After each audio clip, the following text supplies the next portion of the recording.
গোলাম ময়লা রনিকে যে যেখানে পাবেন তার মুখে থুতু দিবেন।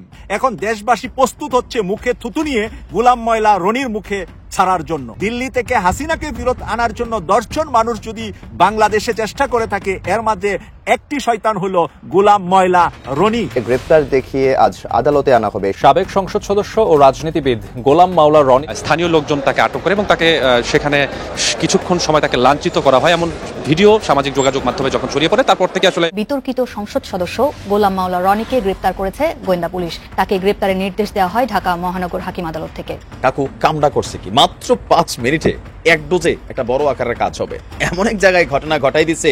যাই না হোক না যাই না হোক, এই আগুন আবার ব্লাস্ট হবে, হয়তোবা বিশাল কিছু হবে, তবে আবার ঢিলটা পড়ছে জায়গা মতো। দুই টিমের উদ্দেশ্যে আলাদা আলাদা ফোন কলে দুইটা বার্তা পাঠিয়েছেন, আর তারই বার্তাগুলোর মধ্যে কি ছিল সামান্য কিছুই সামনে এসেছে। পুরো জাতির জন্য একটা বিরাট সুখবর। হঠাৎ প্রধান উপদেষ্টা প্রফেসর ডক্টর মোহাম্মদ ইউনূস কঠিন বার্তা দিয়েছেন, কঠিন ইঙ্গিত দিয়েছেন। প্রধান উপদেষ্টা প্রফেসর ইউনূস দায়িত্ব নেওয়ার পর এত কঠিন কথা আগে বলেননি। এই প্রথম প্রধান উপদেষ্টা হঠাৎ করে কঠিন ইঙ্গিত দিলেন। ভারত এবং বাংলাদেশের ভিতরে কিন্তু আবারও পূর্ণ মাত্রায় সংঘাত শুরু হয়ে গিয়েছে, একদম পূর্ণ মাত্রায় সংঘাত, সম্পর্কের অবনতি হতে হতে একদম তলানিতে। তো শান্তশিষ্ট চুপচাপ, কিন্তু হঠাৎ করে আজকেই পরিস্থিতি পুরো উত্তপ্ত হয়ে উঠলো আমার দেশ পত্রিকার একটি রিপোর্টে। আমার দেশ পত্রিকা রিপোর্ট করলো যে দর্শক, এটাই হয়তো সাবেক প্রধানমন্ত্রী শেখ হাসিনার আমল এবং ডক্টর মোহাম্মদ ইউনূসের শাসন আমলের মধ্যে পার্থক্য। ভারত যখন বাংলাদেশকে চুষে চুষে খাচ্ছিল, ঠিক তখনও সাবেক প্রধানমন্ত্রী শেখ হাসিনা চুপ ছিল শুধুমাত্র তার গদি ঠিক রাখার আশায়। তবে এখন আর সেই পরিস্থিতি নেই। এখন কলকাতায় যখন আওয়ামী লীগ তাদের কেন্দ্রীয় কার্যালয় খুলে বসেছে, ঠিক তখনই বাংলাদেশ সরকারের নজরে আসে বিষয়টি। তারা কিন্তু বিবৃতির মাধ্যমে ভারত সরকারকে জানিয়েছে যে খুব তাড়াতাড়ি যেন এগুলো বন্ধ করা হয়, অর্থাৎ ভারত সরকারের নির্দেশে যেন এই কার্যালয় বন্ধ করে দেওয়া হয়। দর্শকের প্রতিক্রিয়া স্বরূপ ভারত কি জানিয়েছে, এবং দর্শক আপনি কি মনে করছেন বাংলাদেশ সরকার আসলে কাজটা ঠিক করেছে কিনা? আপনিও কি মনে করেন যে আসলেই বাংলাদেশ সরকার প্রতিবাদটা করে ঠিক কাজটি করেছে এবং এটাই স্বাধীন বাংলাদেশের জন্য আসলে হওয়া উচিত ছিল? দর্শক সেটি অবশ্যই জানাবেন, এবং বাংলাদেশ ভারত সম্পর্ক এখন ঠিক কোন দিকে যাবে এই বিবৃতিটি দেওয়ার পর সেটিও জানতে পারবেন। এরই সাথে সাথে সাংবাদিক ইলিয়াস এবং গোলাম মাওলা রনির মধ্যে যেই বিভেদটা তৈরি হয়েছে এবং একে অপরকে যেভাবে কুরুচিপূর্ণ ভাষায় এবং ভিডিওর মাধ্যমে আসলে দুইজন দুইজনকে যেভাবে পচিয়ে যাচ্ছে, আসলে এগুলো কিভাবে দেখছেন? এমনকি সাংবাদিক ইলিয়াস এই মুহূর্তে গোলাম মাওলা রনির যে তথ্যগুলো ফাঁস করেছে, সেই তথ্যগুলো ফাঁস হওয়ার পর ঠিক গোলাম মাওলা রনির পরিণতি কি হতে পারে, দর্শক সেগুলো এই ভিডিওটি দেখলেই বুঝতে পারবেন। তো আমি আর বেশি কথা বাড়াবো না। এই ভিডিও শুরুতে আপনাদের যে ভিডিওগুলোর অংশ বিশেষ দেখিয়ে শুরু করেছিলাম, সেই ভিডিওগুলোর বিস্তারিত আলোচনা দেখাবো। তবে তার আগে বলি, যারা এখনো চ্যানেলটি সাবস্ক্রাইব করেনি সকলে চ্যানেলটি সাবস্ক্রাইব করে পাশে থাকা বেল আইকনটি বাজিয়ে দিবেন। আর যারা ইতিমধ্যেই সাবস্ক্রাইব করে গেছেন তাদের সকলকে অসংখ্য ধন্যবাদ। তো চলুন একটি লাইক দিয়ে আমরা ধারাবাহিকভাবে সবগুলো ভিডিওর বিস্তারিত আলোচনা দেখে আসি। গোলাম ময়লা রনিকে যে যেখানে পাবেন তার মুখে থুতু দিবেন। এখন দেশবাসী প্রস্তুত হচ্ছে মুখে থুতু নিয়ে গোলাম ময়লা রনির মুখে ছাড়ার জন্য। এর আগে ইলিয়াস হোসেন ভাইয়ের মা নাকি ওই যে লুচুইন আছে না, যেগুলা চুলা গরম পাতিলা ধরার জন্য ব্যবহার করে আমাদের দেশের কিছু ভাইয়েরা গুলিস্তানে বিভিন্ন শহরে গ্রামে হেঁটে হেঁটে বিক্রি করে, সেগুলা নাকি উনার মা বিক্রি করতেন, আর ইলিয়াস ভাইয়ের বাপ নাকি গামছা বিক্রি করতেন। আমার কথা হলো, ইলিয়াস ভাইয়ের মা কি লুচুন বিক্রি করতেন আর উনার বাবা গামছা বিক্রি করতেন, এটা পবিত্র ব্যবসা।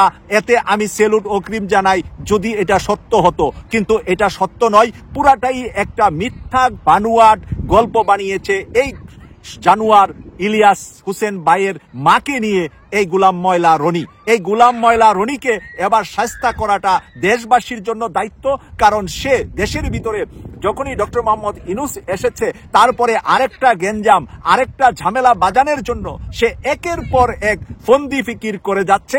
তার সাথে আরো 10-12টা শয়তান আছে, সাংবাদিক নামের কুলাঙ্গার আছে। ওই কুলাঙ্গার গুলা তাকে ফুসকাইয়া দেয় এবং সে নিজে তার দুর্নীতি তার অপরাধ দমন করার জন্য, লুকানোর জন্য, আর কিছুদিন যদি অন্তর্বর্তীকালীন সরকার ক্ষমতায় থাকে তাহলে তাকেও কিন্তু লাল দলানের ভাত খেতে হতে পারে। সেই জায়গা থেকে সে চাচ্ছে যে অন্তর্বর্তীকালীন সরকারের এই সুযোগে সে কোন রকম একটা ঝামেলা বাজিয়ে আবার তার মা হাসিনাকে দিল্লি থেকে ফেরত আনার জন্য, দিল্লি থেকে হাসিনাকে ফেরত আনার জন্য 10 জন মানুষ যদি বাংলাদেশে চেষ্টা করে থাকে, এর মধ্যে একটি শয়তান হলো গোলাম ময়লা রনি। এবং রনির সাথে দেখবেন আরো কিছু সাংবাদিক কুলাঙ্গার আছে যেগুলা তাল মিলিয়ে সবসময় কথা বলে। এগুলা সাংবাদিক নয়, এগুলা হলো সাংবাদিকতার গুলামি করা। এরার কাজটা হলো দেশে একটার পরে একটা প্রাচুর্য বানাবে, তারা ওই হোটেল বানাবে, রিসর্ট বানাবে, এই সাংবাদিকতা করে প্লট নিবে, বিভিন্ন সুযোগ সুবিধা নিয়ে এদের চরিত্র বিক্রি করাটাই এদের সাংবাদিকতার মূল পেশা। এরা সাংবাদিকতার মূল পেশা কিছু বুদ্ধিজীবী সাজবে আর হাসিনার মতন স্বৈরাচারকে দীর্ঘদিন জীবিত রাখার জন্য, বাঁচিয়ে রাখার জন্য চেষ্টা করে যাবে। ভারত এবং বাংলাদেশের ভিতরে কিন্তু আবারও পূর্ণ মাত্রায় সংঘাত শুরু হয়ে গিয়েছে, একদম পূর্ণ মাত্রায় সংঘাত, সম্পর্কের অবনতি হতে হতে একদম তলানিতে। এবং এটা কিন্তু অবশ্যম্ভাবী ছিল। আমি খেয়াল করতেছিলাম যে আসলে দুই দেশ চুপ কেন, কারণ উভয় দেশে কিন্তু উভয় দেশের বিরুদ্ধে কিছু পাল্টা পদক্ষেপ নিয়েছিল। যেমন যদি ভারতকে ধরি, ভারত আপনার ভিসা তো বন্ধ করেছেই, সীমান্তে মানুষও মারতেছে, তারপরে ভারত পাট আমদানি বন্ধ করে দিয়েছে, যেই পাট বিক্রি করে বাংলাদেশ বহু পয়সা কামাই করে, অলমোস্ট বন্ধ করে দিয়েছে। মানে ওই স্থলবন্দর দিয়ে পারবে না, সমুদ্র দিয়ে পারবে, এতে খরচ অনেক বেশি করে। বাংলাদেশ করেছে কি, বাংলাদেশ মোংলা বন্দর নিয়ে নিয়েছে, যেটা হাসিনা দিয়েছিল ইন্ডিয়াকে। বাংলাদেশ তুলা আমদানি বন্ধ করে দিয়েছে। বাংলাদেশ রূপপুর পারমাণবিক প্রকল্পের লজিস্টিক সাপোর্ট চীনকে দিয়ে দিয়েছে। তারপরে বাংলাদেশ লালমনিরহাটে বিমান ঘাঁটি করবে চিকেনের কাছাকাছি। এবং বাংলাদেশ তিস্তা প্রকল্প চীনকে দিয়ে বাস্তবায়ন করাবে এবং চীনের কাছ থেকে ৬,৭০০ কোটি টাকা ঋণ নিয়ে চীনকে দিয়ে বাস্তবায়ন করাবে। অলরেডি সমীক্ষা টমীক্ষা কমপ্লিট। তো এই কারণে দুই দেশ কিন্তু অনেক ক্ষিপ্ত দেশের প্রতি। তো এর মধ্যে বিবিসি রিপোর্ট করলো যে কলকাতায় আওয়ামী লীগের পার্টি অফিস খোলা হয়েছে। সাংবাদিকরা জিজ্ঞেস করলে প্রধান উপদেষ্টা প্রেস সচিব শফিকুল আলম বলেন যে আমরা নজর রাখতেছি।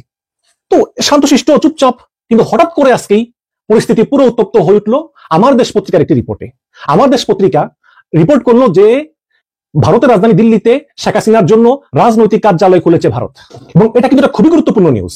আমার দেশ লিখেছে যে দিল্লিতে শেখ হাসিনার জন্য একটি রাজনৈতিক কার্যালয় স্থাপন করা হয়েছে এবং দলীয় নেতা কর্মীদের সঙ্গে যোগাযোগ এবং আগামীতে বিভিন্ন ধরনের রাজনৈতিক কর্মকাণ্ড পরিচালনার লক্ষ্যকে সামনে রেখে ভারতের ডিপ স্টেট তথা গোয়েন্দা সংস্থার পরিকল্পনা ও সরাসরি তত্ত্বাবধানে এই রাজনৈতিক কার্যালয় স্থাপন করা হয়েছে বলে ঢাকা, দিল্লি এবং কলকাতার কূটনৈতিক সূত্রগুলো আমার দেশকে নিশ্চিত করেছে।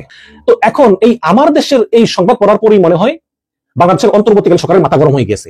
তখন পররাষ্ট্র মন্ত্রণালয় একটা কড়া স্টেটমেন্ট দিল, কড়া স্টেটমেন্ট।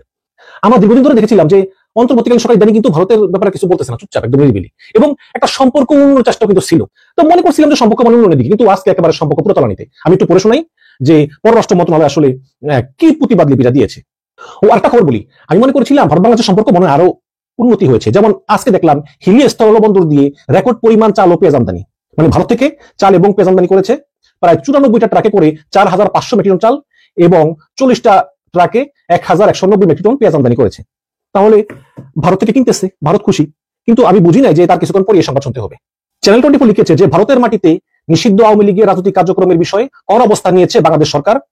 আজকে পররাষ্ট্র মন্ত্রণালয় এক বিবৃতিতে ভারতে থাকা আওয়ামী লীগের সকল রাজনৈতিক অফিস বন্ধ করার আহ্বান জানিয়েছে। বিবৃতিতে বলা হয়েছে যে মানবতা বিরোধী অপরাধে দণ্ডিত এবং ফৌজদারি মামলায় পলাতক আওয়ামী লীগের একাধিক নেতা এখন ভারতে অবস্থান করতেছেন। এদের মধ্যে কয়েকজন গত 21শে জুলাই দিল্লি প্রেস ক্লাবে একটি এনজিওর ব্যানারে সভা করার চেষ্টা করেন এবং উপস্থিত সাংবাদিকদের মধ্যে প্রচারপত্র বিলি করেন। বিষয়টি ভারতীয় সংবাদ মাধ্যমে প্রকাশিত হয়েছে। বাংলাদেশ সরকার বলেছে যে নিষিদ্ধ ঘোষিত রাজনৈতিক দলের নেতাকর্মীদের এই ধরনের কার্যকলাপ বাংলাদেশের জনগণ ও রাষ্ট্রের প্রতি স্পষ্ট অবমাননা। এতে শুধু দুই দেশের পারস্পরিক সম্পর্ক এবং বিশ্বাস এবং শ্রদ্ধার সম্পর্ক ক্ষতিগ্রস্ত হচ্ছে না, বরং বাংলাদেশের চলমান রাজনৈতিক রূপান্তর প্রক্রিয়াতেও নেতিবাচক প্রভাব পড়তেছে। আরো বলা হয় যে ভারতে অবস্থানরত বাংলাদেশী নাগরিকদের রাজনৈতিক কার্যকলাপ বাংলাদেশের জনমনে বিরূপ প্রতিক্রিয়া সৃষ্টি করতে পারে এবং এর ফলে বাংলাদেশ এবং ভারত সম্পর্কের উপর বিরূপ প্রভাব পড়তে পারে। মানে স্পষ্ট হুমকি যে যদি ভারত তোমরা আওয়ামী লীগ রাজনৈতিক কার্যালয়গুলো বন্ধ না করো তাহলে সম্পর্ক থাকবে না। স্পষ্ট একদম ডাইরেক্ট ভারতকে বলে দিয়েছে আজকে ইউনূস সরকার। এবং এই শেখ হাসিনা নিজেই আবার তত্ত্বাবধায়ক সরকার চাই আজকে শুনলাম, বলে ইউনূস দ্বারা হবে না, ইউনূসকে বাদ দিয়ে একটা তত্ত্বাবধায়ক সরকার হোক এবং আওয়ামী লীগকে নির্বাচনের সুযোগ দেওয়া হোক। মানে খুব হাসি, এত নির্লজ্জ। এবং বলে যে আওয়ামী লীগ নির্বাচন বয়কট করে না। 96 সালে নির্বাচন বয়কট করলো কে? 96 সালে এই তত্ত্বাবধায়ক সরকারের দাবিতে আওয়ামী লীগ তাদের সঙ্গী জামাতকে নিয়ে 172 দিন হরতাল ডেকেছে এক বছরের ভিতরে এই তত্ত্বাবধায়ক সরকার জন্য। তারপর তত্ত্বাবধায়ক সরকার এলো, তারা ক্ষমতা এলো, ক্ষমতা এসে তারপরে আবার ক্ষমতা এসে সেই তত্ত্বাবধায়ক সরকার সে নিজে বাদ করলো ক্ষমতা দীর্ঘস্থায়ী করার জন্য। এবং এই দলটা যতবার ক্ষমতায় গিয়েছে ততবারই গণতন্ত্র করেছে। শেখ মুজিব করছে বাকশাল দিয়ে, শেখ হাসিনা করেছে তার বিচারপতি খায়রুল হককে দিয়ে। তারপর গুম, খুন, আয়নাঘর এবং জুলাই গণহত্যা, সেই দলটাকে আবার পুনর্বাসন করতে চায় যেখানে রক্তের দাগে কোনো শুকায় নেই। এই কিছু কাপুরুষ বুদ্ধিজীবী তেলবাজ বুদ্ধিজীবী। তো ঠিক আছে, এখন আবার বলে যে আমি এখনো প্রধানমন্ত্রী, আপনি এখনো প্রধানমন্ত্রী, আপনি তত্ত্বাবধায়ক সরকার চান। তো এখন শেখ হাসিনার ভাষায় ইউনূস সরকার তাকে বিতাড়িত করেছে মেটিকুলাস ডিজাইনের মাধ্যমে। তো আপনি একটা মেটিকুলাস ডিজাইন করেন, করে ইউনূসকে বিতাড়িত করেন। আপনি ভারত থেকে বলেন যে বাংলাদেশে আমার অনেক সমর্থক, বাংলাদেশে আমার 60-70% সমর্থক, সুষ্ঠু ভোট হলে আমরা 70% ভোট পাবো। 70% বলেন রাস্তায় নামতে। ওই হ্যাডম আছে, ওই হ্যাডম তো নাই। বাংলার মানুষ আওয়ামী লীগকে প্রত্যাখ্যান করেছে। বাংলাদেশে এই আওয়ামী লীগকে আমি বলি অন্তত 10 বছরের ভিতরে আর নির্বাচন করতে দেওয়া যাবে না। এগুলো বলতে আমার কষ্ট হয়, কারণ আমি আমার জীবনের প্রথম ভোটটা আওয়ামী লীগকে দিয়েছি।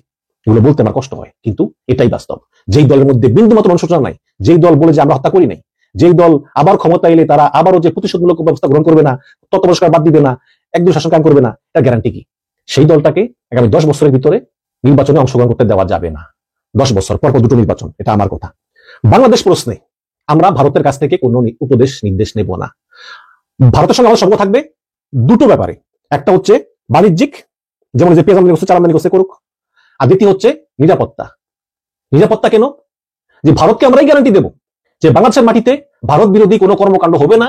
বিনিময়ে ভারতও একই গ্যারান্টি দিবে যে ভারতের মাটিতেও আওয়ামী লীগের অফিস কার্যালয় মার্যালয় কিছু থাকবে না, এবং ভারতের মাটিতে বাংলাদেশ বিরোধী কোনো কার্যকলাপ থাকবে না। এর বাইরে আমরা কবে নির্বাচন দেব, মানবাধিকার, গণতন্ত্র কি করব না করব, সব কোনো ব্যাপারে ভারতের পরামর্শ আমরা চাই না। এবং এটাই হচ্ছে বাস্তবতা। আজকে ইউনূস সরকার, আমি জানি না রাজনৈতিক কার্যালয় আছে কি নাই, আমি জানি না ভারতের মাটিতে শেখ হাসিনা রাজনৈতিক কার্যালয় আছে কি নাই, বা কলকাতা আওয়ামী লীগের পার্টি অফিস আসলে আছে কি নাই, কিন্তু প্রত্যেকটা ব্যাপারে বাংলাদেশ সরকারের প্রতিবাদ জারি রাখতে হবে এবং বুঝাতে হবে যে আমরা বাংলাদেশ যত ছোট দেশে না কেন আমরা স্বাধীন এবং সার্বভৌম, আমরা কারো কাছে নত স্বীকার করি না। ডাকসু নির্বাচন নিয়ে পিনাকি ভট্টাচার্য ভবিষ্যৎবাণী করেছেন, যার সরল অর্থ ইসলামী ছাত্র শিবির সমর্থিত প্যানেল জিতবে। শুধু জিতবে না, তাদের ভূমিধস বিজয় হবে। পিনাকি ভট্টাচার্য বাংলাদেশের এই মুহূর্তে সবচেয়ে প্রভাবশালী রাজনীতি বিশ্লেষক, অ্যাক্টিভিস্ট। তার মতো প্রভাবশালী কোনো বিশ্লেষক, অ্যাক্টিভিস্ট বাংলাদেশের ইতিহাসে আসে নাই। তিনি শুধু বিশ্লেষণ করেন না, তিনি টোটাল রাজনীতিকে, রাষ্ট্র ব্যবস্থাকে প্রভাবিত করতে সক্ষম, এবং তিনি ধানমন্ডি 32 জয় বাংলা করে দিতে পারেন। অনেক রাজনৈতিক নেতার কেরিয়ার খেয়ে দিতে পারেন। কোনো একটা বড় প্রতিষ্ঠিত পুরনো রাজনৈতিক দল দ্বারা 2-3 বার ক্ষমতা এসেছে, তাদের বয়ান একদম অযোগ্য রিফিউট করে একদম মাটির সাথে মিশিয়ে দিতে পারেন। অর্থাৎ পিনাকি ভট্টাচার্য মানেই বিরাট কিছু, ব্যক্তি পিনাকি নয়। অর্থাৎ পিনাকির ভবিষ্যৎবাণী ডাকসু নিয়ে, এটা ইম্পর্টেন্ট। আর পিনাকি আন্দাজে বলেন তা না, তবে পিনাকি ভুল বলেন, মানুষ মাত্র ভুল, সোশ্যাল সায়েন্স রিসার্চে ভুল হবে, লিমিটেশন থাকবে, এটা স্বীকার করা হয়। তবে পিনাকি একটা মেথোডোলজি মেনে কথা বলেন, ভবিষ্যৎবাণী করেন, আর যাই করেন একটা সিস্টেম মেনে বলেন।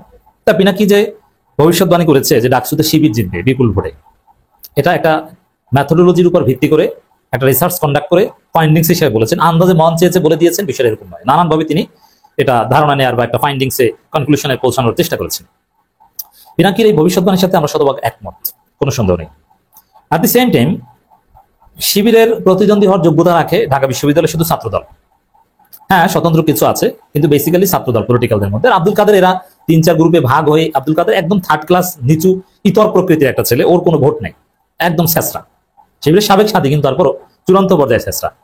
তো এই জন্য মূলত প্রতিদ্বন্দ্বিতা হওয়ার কথা সাদিক কায়েম এবং আবিদ ছাত্রদলের, এই দুইজনের মধ্যে বা এই দুই প্যানেলের মধ্যে।